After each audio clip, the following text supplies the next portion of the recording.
I don't usually post on here, but I needed to get this out of my system. Because last Thursday, the girl who used to call me Charity Case in our own house walked into my store, browsed around like she was shopping in a lifestyle magazine, and didn't even realize who I was. Hi, I'm Jenna Lang. I'm 31. I live in a small town in Iowa most people only drive through. And for as long as I can remember, I've been the invisible daughter. The extra one. The reminder of a marriage my mom wants everyone to forget. My mom had me when she was 19, divorced my dad before I turned 2, then married a man named Roy. Local business owner, pillar of the community, kind of guy. A year after they got married, she gave birth to my half-sister Kaylee. And just like that, everything changed. I stopped being Jenna. I became the other one. At first, I thought I was just imagining it. But over the years, the favoritism turned into something less subtle. Kaylee got ballet lessons, piano tutors, horse camp every summer. I got handed leftover notebooks and told to be grateful the school gave out free lunches. I remember one time in 5th grade, I made a collage for Mother's Day out of paper scraps and glue. Kaylee showed up with a framed watercolor she painted in her private art class. Mom held both in her hands, looked between them, and said, "Oh, sweetie, Kaylee's is just a little more polished, that's all." She pinned Kaylee's to the fridge. Mine ended up under a stack of coupons. By high school, it was like I lived in a house I wasn't really part of.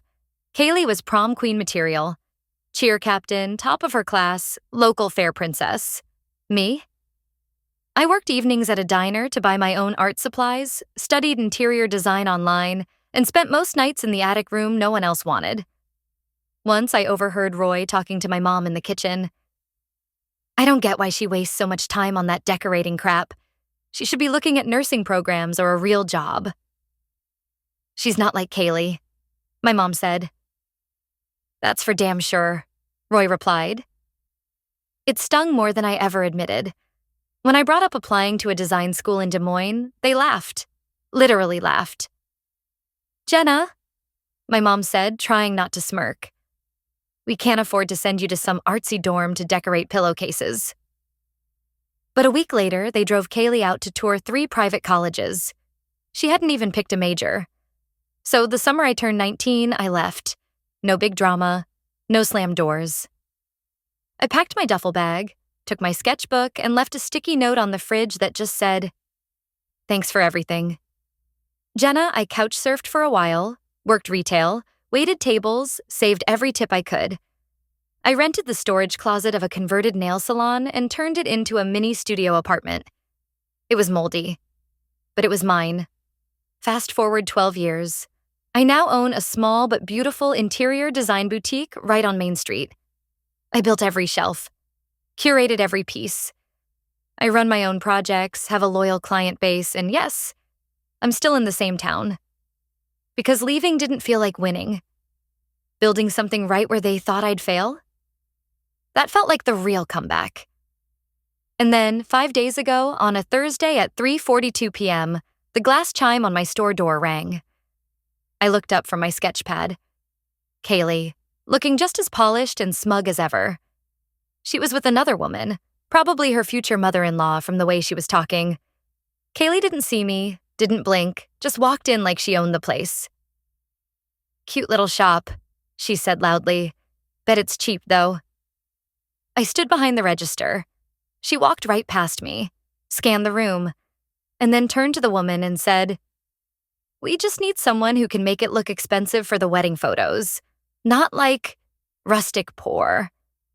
And I swear to God, y'all, I didn't say a word. I just watched her walk deeper into the space I built with the hands she once mocked. She didn't recognize me, but she was about to. Because the person she just hired to make it look expensive was me. So yeah, my half-sister Kaylee had just walked into my design studio, trash-talked the aesthetic, and started shopping for a wedding stylist like she was in Target trying to pick between throw pillows. And the part that still gets me? She didn't recognize me. Not a flicker, not a pause. Nothing. It wasn't like I dyed my hair or got a nose job. I look like me. Just a little older, a little stronger around the edges.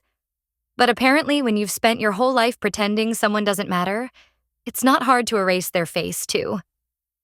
I stayed quiet. Let her and Mrs. Moneybags browse. Let them ask surface-level questions about theme options and whether I do rich rustic or just regular rustic. Every time Kaylee opened her mouth, I felt my chest get tighter. Not because of the insults, because she sounded exactly like our mother. Dismissing people with a smile, saying thank you like a threat, pretending kindness, then slipping in a dig so fast it felt like you were the rude one for reacting. At one point, she picked up a swatch book I'd spent hours curating and said, "These are kinda sad, huh? Everything looks a little Etsy dot." Then laughed.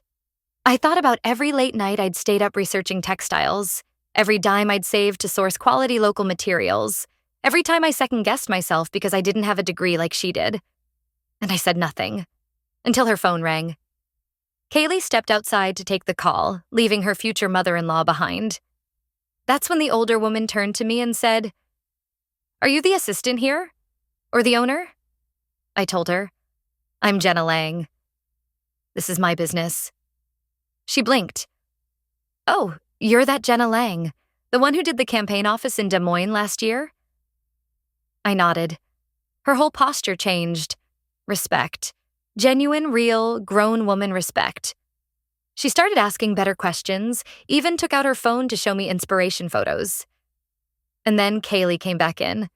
Didn't notice the shift. Didn't notice anything. Until her eyes landed on my name tag. It's subtle. Burnt wood with gold etching. Just Jenna Lang.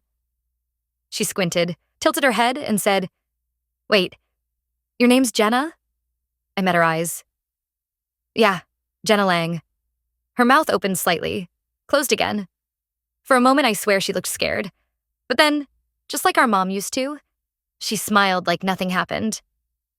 Well, small world. Small world? That's all she had to say? After 12 years of radio silence?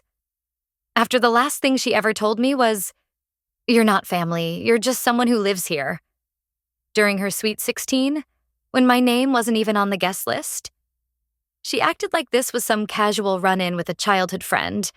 Not her half-sister, she'd deliberately cut out of every family photo, every holiday, every memory. I asked her flat out, "Did you really not recognize me?" She shrugged. "It's been a while." I wanted to scream, not because she forgot me, but because she chose to.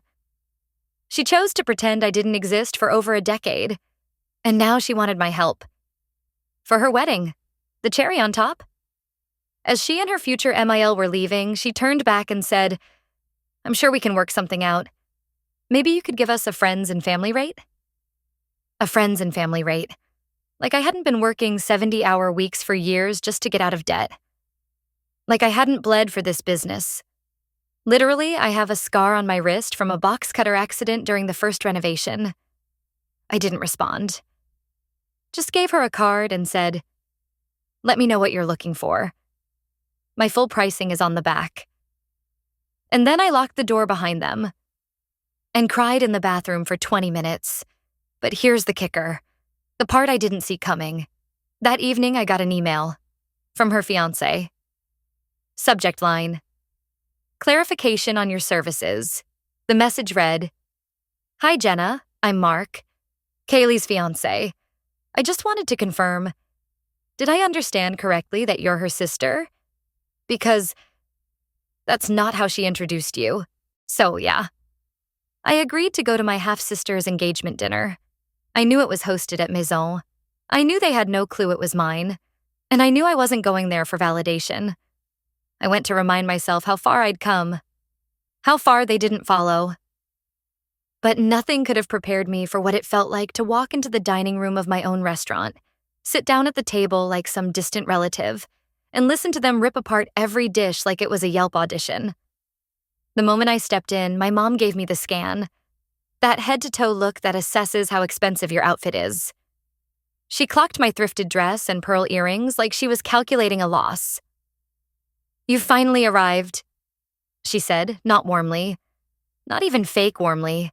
I was exactly on time.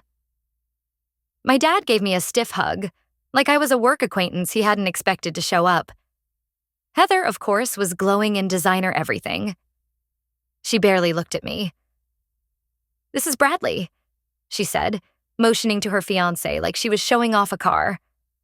Bradley didn't say, "Nice to meet you." He said, "Wharton MBA, Goldman Jr. partner." Because that's how Mitchells greet people. Credentials before connection. The food started arriving. My food. Heirloom tomatoes, basil oil, handmade ricotta. Heather poked at hers like it was hospital food. "I'm starving," she muttered. "This is barely a bite." "It's an amuse-bouche," I explained. "It's supposed to be—" "I know what an amuse-bouche is, Dara," she snapped. I didn't go to law school to be culturally illiterate. Then she left it untouched. Every time a new dish came out, someone had something to say. Too salty. Too small. Too try-hard. Bradley sent back his duck, perfectly medium rare, exactly how it's supposed to be, and asked for it cooked properly. When Jessica brought back the now overdone breast, he grinned and said, "That's more like it." My team, the staff I've mentored, bled with, built something real with. They were watching it all. And I just sat there, swallowing it down like broken glass. Then came the check. Bradley insisted on paying. Power move. Of course. He opened the black leather folder and paused. Looks like there's a mistake. They only charged us for the wine?" Marcus, my best server, walked over, calm as ever. "There's no mistake, sir," he said. "The dinner portion has been covered." "By who?" my dad asked. Marcus looked at me, waiting, asking silently, "Are we doing this now?" I nodded.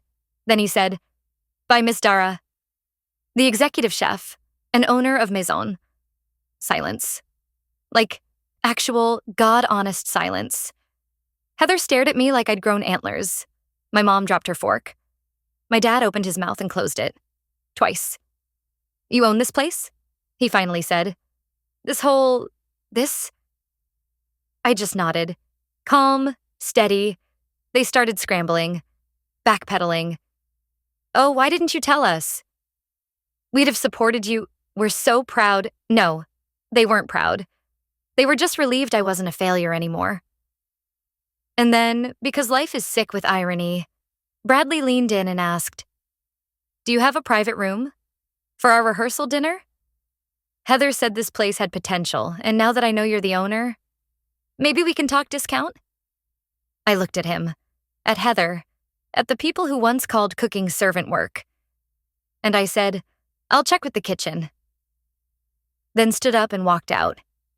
I went straight to the alley behind the restaurant, leaned against the brick, and finally let the tears fall. Not because they didn't recognize me, but because even now they didn't see me. Not as someone who clawed her way from nothing. Not as someone who bled for every inch of respect. Just as a convenience.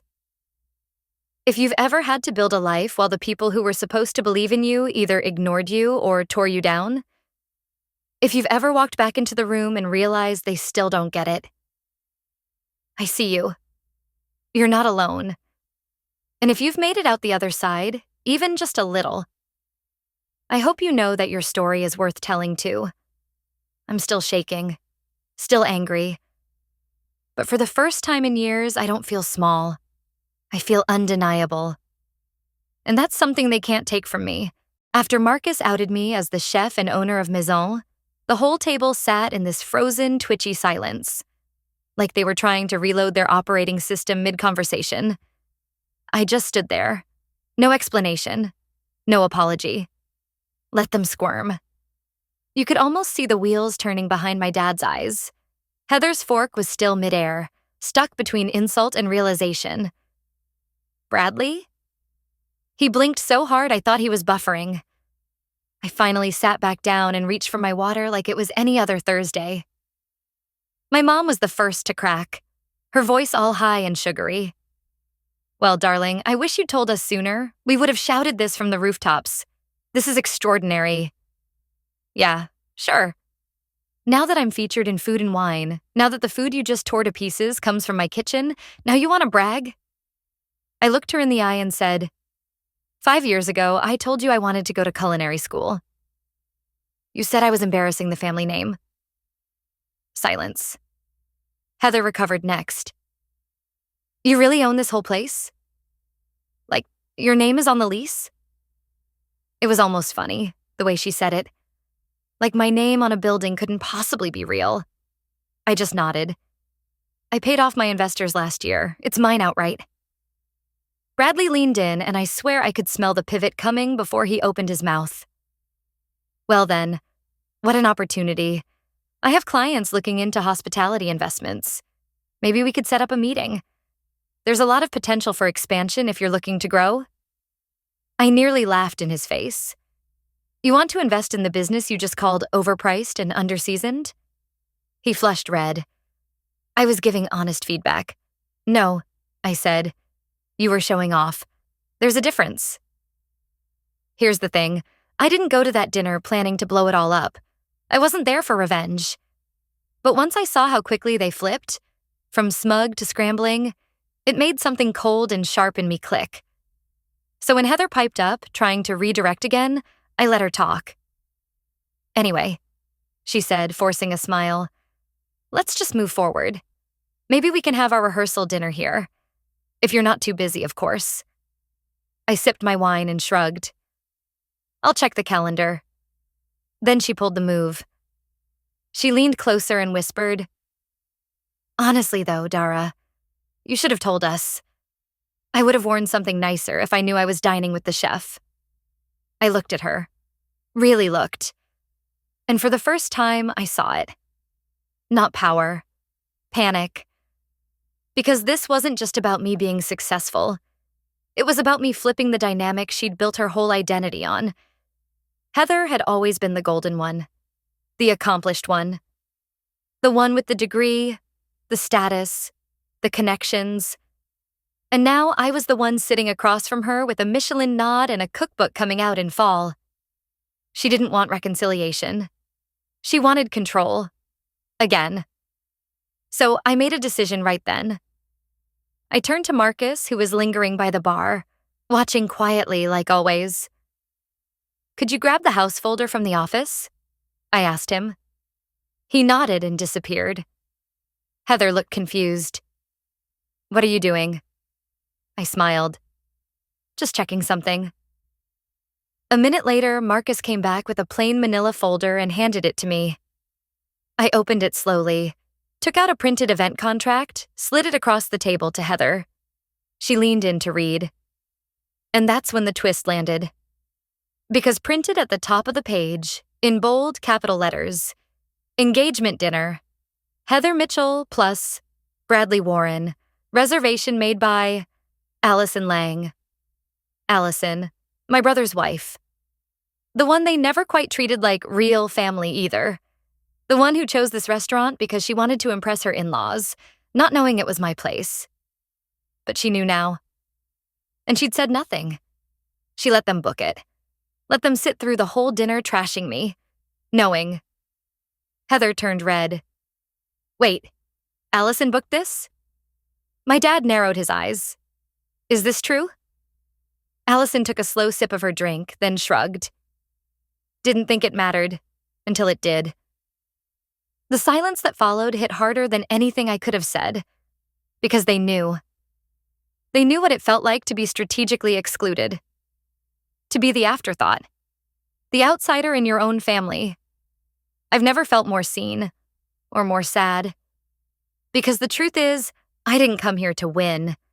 I just wanted someone, anyone, to say, we were wrong, and you were worth believing in all along. If you've ever been the ghost at your own family table, if you've ever swallowed your pride until it turned into stone, you're not crazy, you're not weak. You just wanted what everybody deserves, to be chosen without having to prove you deserve it. And sometimes that never comes. After that night at Maison, I didn't hear from my parents for a week. Heather tried calling once. I let it go to voicemail. She left this oddly cheerful message like nothing happened. Something about picking wedding colors and hoping I'd still want to be involved. I didn't respond. Because honestly, I needed space. Not just from them, but from the version of me that used to beg for scraps of approval. A few days later, Ethan texted. He asked if I'd be open to brunch. Just him and Allison. No pressure. I agreed. We met at this quiet spot I love near the park. The kind of place that serves coffee in mismatched mugs and writes the menu in chalk. Ethan showed up looking nervous. Not corporate Ethan, just my brother. I didn't know what to say that night, he admitted. I didn't realize how much we all bought into Mom and Dad's version of who you were. I didn't interrupt. I just let him talk. I let them write you off, he said, because it was easier than pushing back. And I'm sorry. And for the first time in a long time, I actually believed him. Then came the kicker. Allison leaned in and said, You should know, Heather's been shopping your story around. What? I blinked. She's trying to pitch a feature article about reconnecting with her long-lost sister, who turned out to be a culinary star. My stomach dropped. She's framing herself as the one who reached out to repair the relationship. Like she discovered you. No way. I went home that night and opened my laptop. All those years I'd stayed quiet, swallowed my story to avoid drama. I realized that silence had only made room for someone else to rewrite it. So I wrote it down. All of it. The neglect, the insults, the dinner, the reveal. Not out of spite, out of truth. Then I called Womankind Quarterly, a small but respected outlet I knew from the industry. Told them I wanted to tell my story. On my own terms. No spin, no family redemption fantasy. Just facts and food and fire. They said yes. 3 weeks later, the piece dropped. Titled, The Chef at the Table No One Saw, Building Success in the Shadow of a Family Who Looked Away. It went viral. Not TikTok viral. Grown-ass, professional world viral. I got emails from chefs, artists, even a few therapists. Some said they cried. One woman wrote, I haven't spoken to my mother in 8 years. I think I finally understand why I still miss her, and why I still can't go back. And Heather? She sent me a one-line text. Wow. I guess you got the final word. I didn't reply, because I wasn't playing her game anymore. I had stopped asking for a seat at their table. I built my own. And the best part? People chose to sit with me there. No strings, no bloodline, just respect. Look, I'm not pretending everything's perfect now. My mom still calls like nothing ever happened. My dad sent me a bottle of wine for the holidays with no note. Like that erases 15 years. But I don't need them to be different anymore. Because I'm not waiting for their permission to exist. And that changes everything. People say closure is about forgiveness. But sometimes closure is just choosing yourself loud enough that they can't talk over you anymore. The lesson I took from it? Respect isn't owed just because someone shares your last name. You earn it by how you show up, especially when no one's watching. If you've ever had to walk away from family just to find yourself, I hope you'll share your story below. And if mine resonated, I'd love to have you stick around. We've still got a lot of living and unlearning to do.